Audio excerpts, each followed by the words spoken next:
यहाँ पे एक टेबल बनी भी हुई है, inventory cost flow comparison.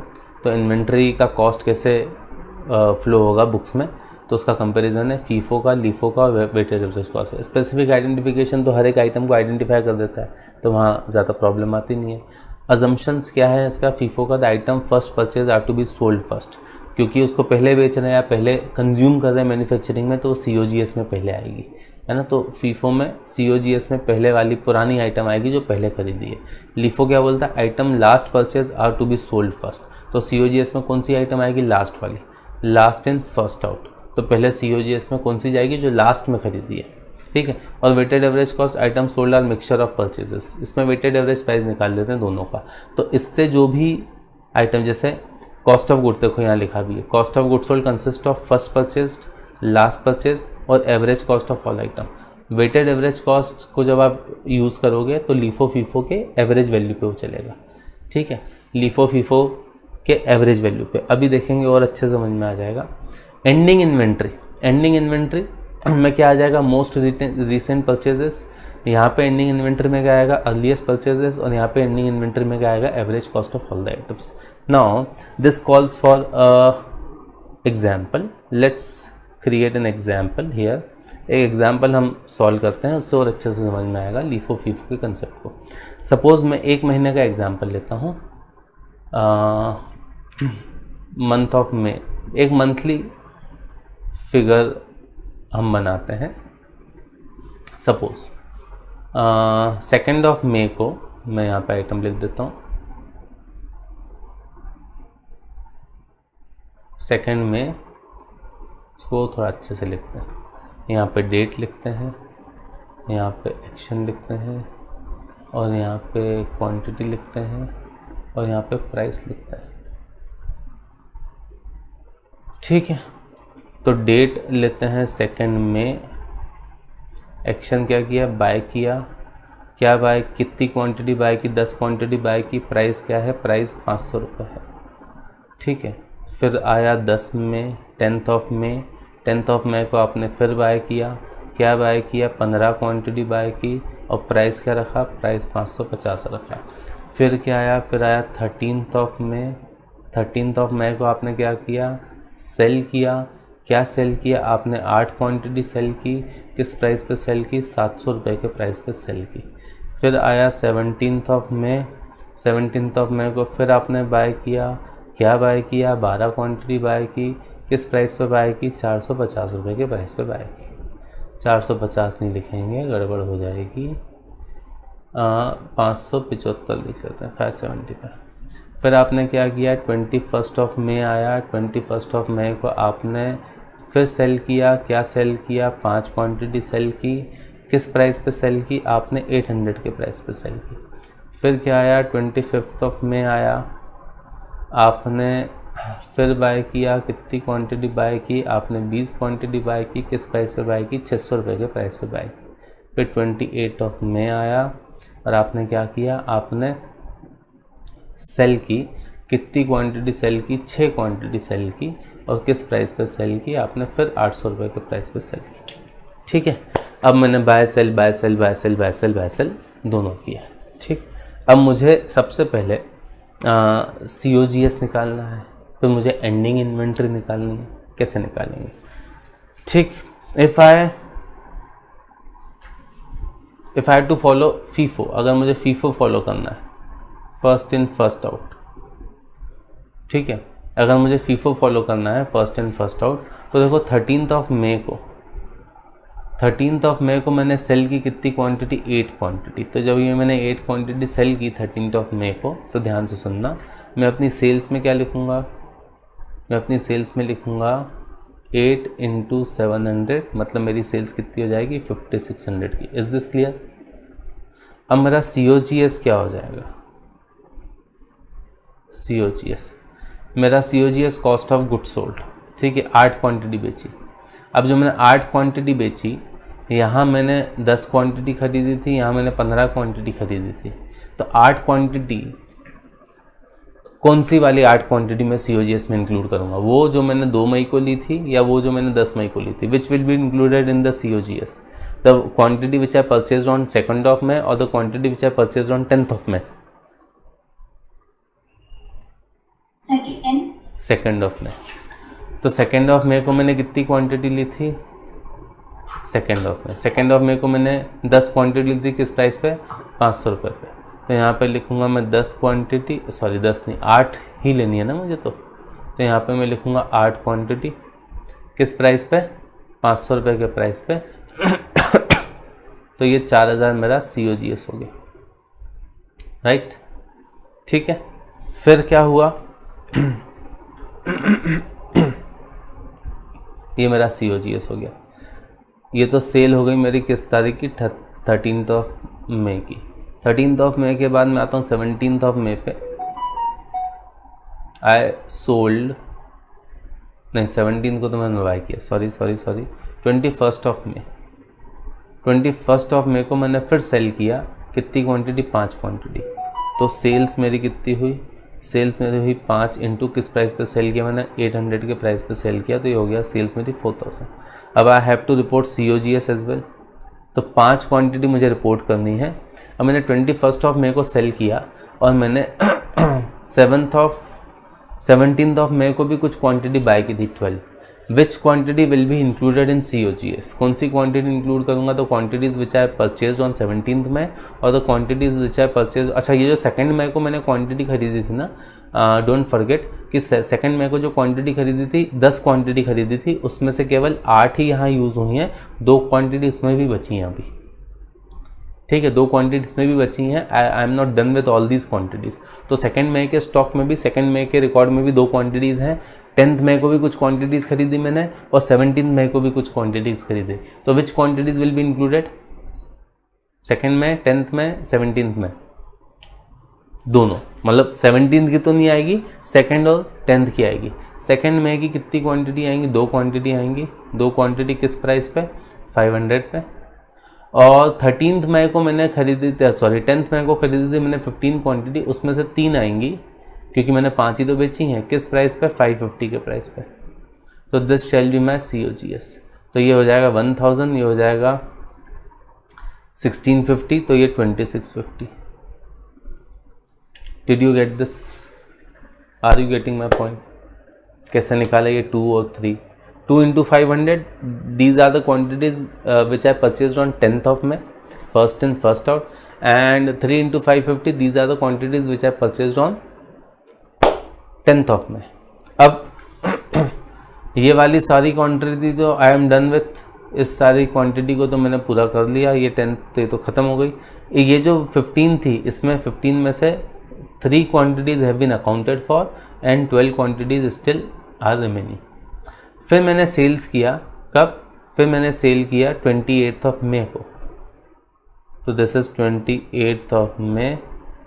28th of May को I had sales of 6 quantity 800 के प्राइस पे। तो this is my selling price 4800, this is my sales, my revenue. अब मैं क्या करूँगा? अब यहाँ पे मैं COGS में क्या लिखूँगा? COGS में I have to book 6 quantities. तो 6 क्वांटिटी कौन सी लिखूँगा? ये जो 12 बची है इसमें से 6 ले लूँगा 550 के प्राइस पर। तो 6 into 550 तो हो जाएगा 3300। तो ये मेरा COGS आ जाएगा। Now I have to calculate ending inventory. अब मुझे एंडिंग इन्वेंट्री कैलकुलेट करनी है। Ending inventory, to calculate ending inventory, these 10 quantities I consumed completely. Out of these 15 quantities, 3 I consumed here, 6 I consumed here. तो 12 बची थी, 12 में से 6 मैंने और कंज्यूम कर दी, 6 ये बची। तो 6 क्वांटिटीज़ आर लेफ्ट हियर। तो 6 क्वांटिटी ये वाली बची हैं 10th ऑफ मे वाली, है ना। सेल्स बहुत कम की हमारे एग्जाम्पल में हमने। तो 6 क्वांटिटी 10th ऑफ मे वाली बची हैं जो 550 के प्राइस पे। Are you getting this? How did we get 6 quantities? How did we get 6 quantities?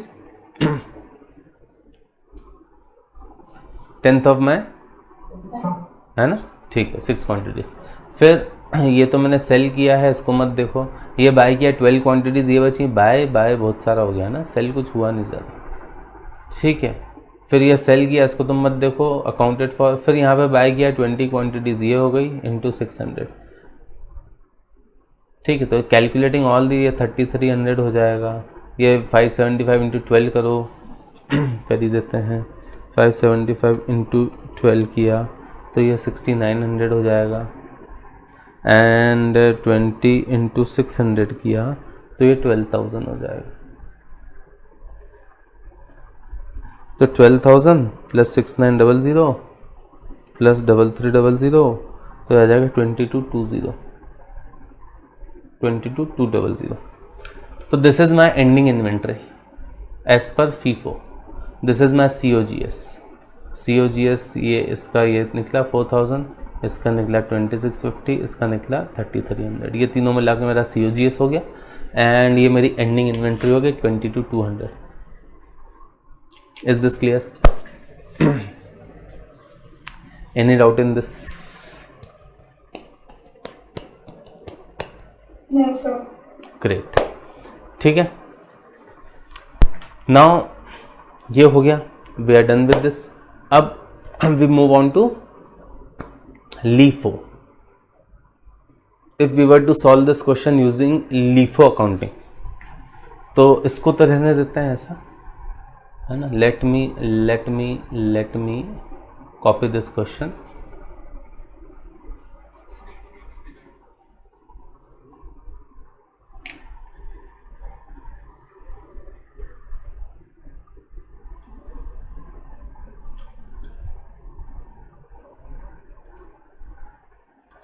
Sir, हाँ सर ये जो इन्वेंट्री बची है, हाँ तो ये फिर नेक्स्ट ईयर कैरी फॉरवर्ड हो जाएगा? हाँ, ये बैलेंस शीट में इन्वेंट्री पड़ा रहेगा। अगर साल ख़त्म हो गया इसमें, वैसे तो अपन ने मंथली फिगर लिया है, पर ऐसे ही पूरे साल भर का चलता है। अगर साल ख़त्म हो गया तो ये इन्वेंट्री जो क्लोजिंग स्टॉक दिखता है ना बैलेंस शीट में, वो ये 22,200 का दिखेगा।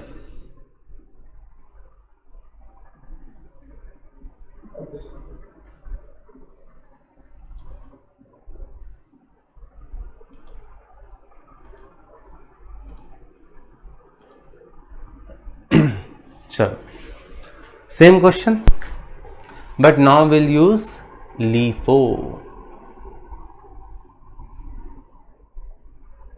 सर, हाँ सर ये एक और डाउट था सर, इससे पता क्या चल रहा है? वैसे अपन को ये तो पता नहीं चलता प्रॉफिट और लॉस होता है, तो मतलब क्यों अपन कैलकुलेट क्यों करते हैं? नहीं, बट प्रॉफिट अभी तो ये जस्ट बिगिनिंग है ना। आगे मालूम पड़ेगा कि हाउ कंपनी, देखो प्रॉफिट लॉस तो मालूम पड़ रहा है ना। ये हमने सेल्स की 5600 की सेल्स की, तो 5600 की सेल्स की 4000 का हमारा COGS है, तो यहाँ 1600 का प्रॉफिट हुआ ना। ये 4000 की सेल्स की 2650 का ये है, तो यहाँ पे भी हमारा 1350 का प्रॉफिट हुआ ना। यहाँ पे हमारा 1500 का प्रॉफिट हुआ, तो ये 1600 प्लस 1350 प्लस 1500, ये तीनों प्रॉफिट ही तो हैं हमारा, ठीक है। तो ये प्रॉफिट है। अब अगर मैं LIFO यूज़ करूँगा तो my profit would be different. तो मैं LIFO यूज़ करूँगा तो my profit would be different, my ending inventory would be different, my COGS would be different. And आपको लग रहा है कि इन्वेंट्री थोड़ी कम ज़्यादा हो जाएगी तो क्या फ़र्क पड़ जाएगा, प्रॉफिट थोड़ा कम ज़्यादा हो जाएगा तो क्या फ़र्क पड़ जाएगा। प्रॉफिट कम ज़्यादा होगा तो प्रॉफिटेबिलिटी रेशियोज चेंज हो जाएंगे। आप समझो, try to understand this. Company is having the same amount of sales, company is experiencing the same amount of sales, but company can change its COGS, and with by changing COGS company will change its profits, company will change its inventory, और ये profit से GP ratio, NP ratio ये सब change हो जाएंगे, ratios ही change हो जाएंगे। By changing it's inventory reporting method, FIFO से LIFO कर देगी तो company will change it's ending inventory. Ending inventory change होगी तो current assets current liability change हो जाएंगे, वर्किंग कैपिटल चेंज हो जाएगा, करंट रेशो चेंज हो जाएगा, current asset upon current liability. Are you getting my point? तो एक भी फिगर चेंज होगा तो इसके आप देखो इसके इफेक्ट कहाँ होंगे। तो it will have effect in various different accounts. तो इसलिए देखना पड़ता है कि कंपनी कौन सी मेथड फॉलो कर रही है and how that method is going to affect the figures of the company। और ऐसा नहीं है कि मतलब कोई LIFO में ऐसा होता है कि हम ये आगे पढ़ेंगे, this is just the beginning. तो आगे पढ़ेंगे तो LIFO में ऐसा होता है कि कंपनी क्या करती है, LIFO लिक्विडेशन से कंपनी अपने प्रॉफिट्स को मैनिपुलेट भी कर सकती है। तो हम पढ़ेंगे एज एन एनालिस्ट कि how to identify whether company is manipulating its profits, तो वो भी हम आगे पढ़ेंगे। अभी तो सिर्फ शुरुआत है, उसका यूसेज भी आएगा कि पता क्यों करना है। एक और उसका बहुत प्रोमिनेंट यूज़ है, वो ये है कि suppose you want to compare two different companies, one company is using FIFO, other company is using LIFO, तो फिर कैसे कंपेयर करोगे? तो फिर हम लीफो को लीफो से फीफो पे जाते हैं, फीफो में कन्वर्ट करते हैं उसको, ठीक है। तो इसलिए हमको ये पता करना ज़रूरी है कि लीफो से क्या असर होता है COGS पे, फीफो से क्या असर होता है। हमको ये भी पता करना ज़रूरी है कि अगर इन्फ्लेशन है और राइजिंग प्राइसेस हैं तो फीफो पे क्या असर होगा, लीफो पे क्या असर होगा, तो इसके इम्पैक्ट क्या क्या आते हैं इनकम स्टेटमेंट पे। और as an analyst when we interpret the और read the income statements of the company, तो what precautions we must take, वो हमको बाद में लेटर ऑन इस चैप्टर में पढ़ना है। This is just the beginning, हम पढ़ना है कि फीफो कैसे रिपोर्ट होता है, लीफो कैसे रिपोर्ट होता है, तो इसके यूसेज से बाद में आएंगे।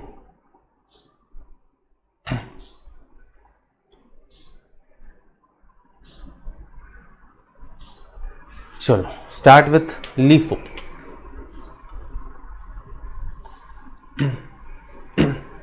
तो I start with LIFO.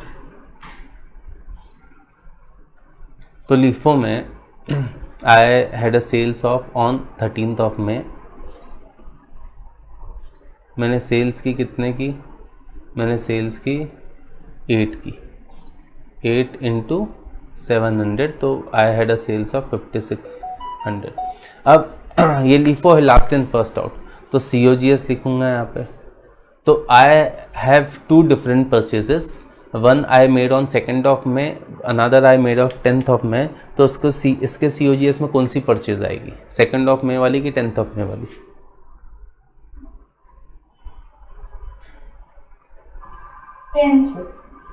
10th of May वाली, लास्ट इन फर्स्ट आउट, ठीक है।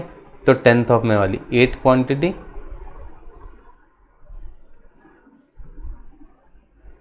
कितनी? 8, and what is the price? 550। तो ये 4400 हो जाएगा, इज इट? 550 इंटू 8 करेंगे 4400, यस, ठीक है। देन अगेन ये एक सेल्स यहाँ पे हुई, एक सेल्स मैंने की 21st of May को,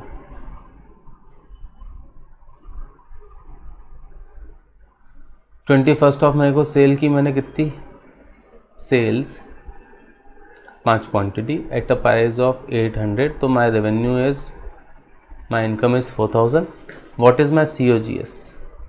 now before making this sales on 21st of May, I purchased some inventory on 17th of May. So which inventory? I have some inventories from 10th of May, I have some inventories from 2nd of May, and I have inventories, freshly purchased inventories on 17th of May. LIFO है ना, सब्जी खरीदने जाते हैं तो हम assume करते हैं, हम ऐसा होप करते हैं कि जो सब्जी वाला है वो LIFO मेथड यूज़ करे, लास्ट इन फर्स्ट आउट। तो फ्रेश, या हम जब, अच्छा आप जलेबी खरीदने जाते हो तो आप क्या बोलते हो, भैया फ्रेश है ना, ताज़ी है ना अभी, या कचौरी समोसा खरीदने जाते हैं तो हम चाहते हैं कि वहाँ पे वो LIFO मेथड यूज़ करे, उसी वक्त निकाल के, लास्ट इन फर्स्ट आउट वही निकाल के हमको दे दे। तो यहाँ पे COGS में क्या लिखोगे, कौन सी inventory? The purchase on 17th of May, right. तो 5 इंटू 575, ये 575 पर खरीदी थी 17th May को, तो ये 5 इंटू 575, 5 इंटू 575, तो 2875, ठीक है। फिर आया मैंने, फिर I sold some quantity on 28th of May। मैंने सेल्स की यहाँ पे, और कितनी क्वांटिटी बेची मैंने? 6 क्वांटिटी बेची 800 रुपये के प्राइस पे। 4800 is my revenue. What will be my COGS? अच्छा, before selling this quantity I purchase some quantity on 25th of May। Obviously last in first out है, तो जो फ्रेशली इन क्वांटिटी है वो तो 25th of May को आई थी, तो उसको ही मैं क्या मान लूँगा, उसको ही मैं अपना COGS मान लूँगा। 6 इंटू 600, तो ये हो जाएगा 3600, तो ये आ जाएगा मेरा प्रॉफिट। अब ending inventory is a bit complicated here, क्योंकि हमको बहुत सारी बातें याद रखनी है। इतना समझ में आया क्या? Yes sir. Yes sir. चलो ग्रेट। एंडिंग इन्वेंट्री पे आते हैं। अब देखो बहुत सारी बातें ध्यान रखनी है एंडिंग इन्वेंट्री में। एंडिंग इन्वेंट्री में क्या करना है, एंडिंग इन्वेंट्री में सबसे पहले ये जो 20 क्वांटिटी यहाँ खरीदी थी, इसमें से 6 ये आपको याद रखना पड़ेगा कि यहाँ कौन सी क्वांटिटी यूज़ की थी। जो 20 मई को खरीदी थी ये वो 6 क्वांटिटी है। तो 20 मई की 14 क्वांटिटी अभी भी बची है अपने पास, उसका परचेसिंग प्राइस क्या है 600। Are you getting this? 20 खरीदी, उसमें से 6 यहाँ पे रिपोर्ट हो गई, 14 बची हैं, 14 इंटू 600, ठीक है, ये आ जाएगा। फिर ये जो मैंने 12 क्वांटिटी परचेज़ की थी, ये 12 क्वांटिटी यहाँ पे यूज़ हुई थी, तो 12 में से 5 यहाँ यूज़ हो गई थी, कितनी बची थी 7 बची थी, तो 7 क्वांटिटी यहाँ बची, 7 क्वांटिटी इंटू 575। ये देखो 575 के प्राइस पे हमने 12 क्वांटिटी रिपोर्ट की थी COGS में, ये इधर आ जाएगा एंडिंग इन्वेंट्री। और ये जो 8 क्वांटिटी मैंने यहाँ बेची थी, ये 8 क्वांटिटी इसमें से रिपोर्ट की थी मैंने, ये 15 क्वांटिटी में से, ये जो 15 क्वांटिटी इसमें से मैंने 8 यहाँ पे रिपोर्ट की थी 550 के प्राइस पे, देखो 550 के प्राइस पे।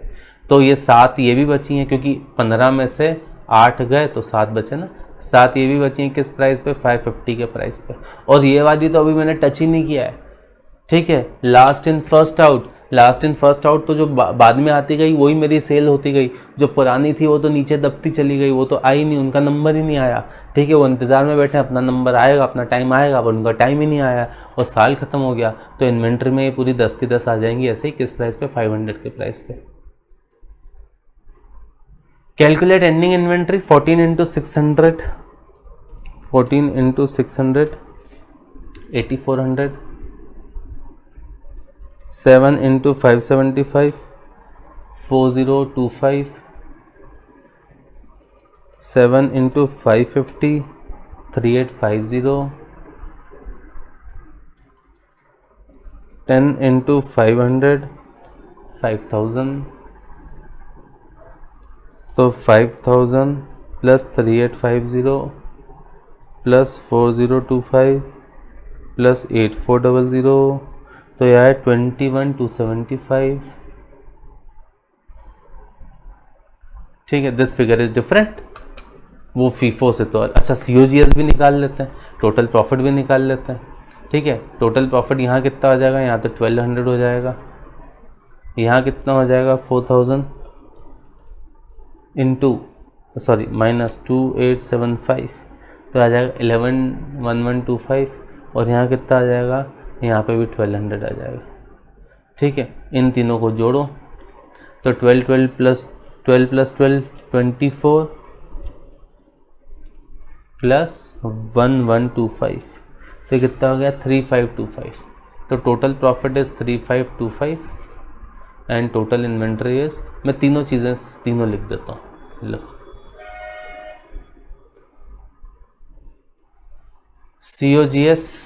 COGS है 4400 प्लस 2875 प्लस 3600, तो COGS है मेरा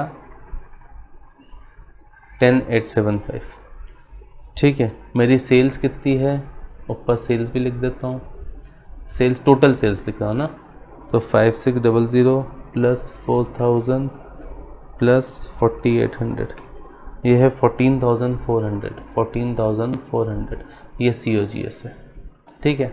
तो मेरा GP कितना होगा, इसमें मैं ले लेता हूँ 14400 माइनस 10875, तो 3525 जो मेरा यहाँ नीचे निकल रहा था 3525, ठीक है। मेरी एंडिंग इन्वेंट्री कितनी है, what is my ending inventory, ये है 21275, ठीक है। तो these are the figures I am getting using LIFO, ठीक।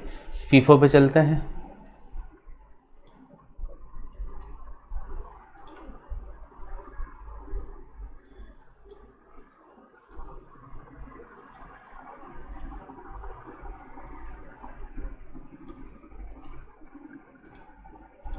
ये LIFO के नंबर्स हैं, ठीक है, last in first out. FIFO के नंबर्स यहाँ लिखता हूँ मैं, तो सेल्स कितनी लिखूँ, सेल्स तो सेम है 14,400, there is no change in sales, sales तो सेम है, ठीक है। हाँ, मेरा COGS ज़रूर चेंज हो गया यहाँ पे, और एंडिंग इन्वेंट्री चेंज हो गई। एंडिंग इन्वेंट्री मेरी आई 22,200, और मेरा COGS आया था 4000 प्लस 3300, 4000 प्लस 3300 प्लस 2650 तो आया 9950 और माइनस 14400 तो ये आया 4450।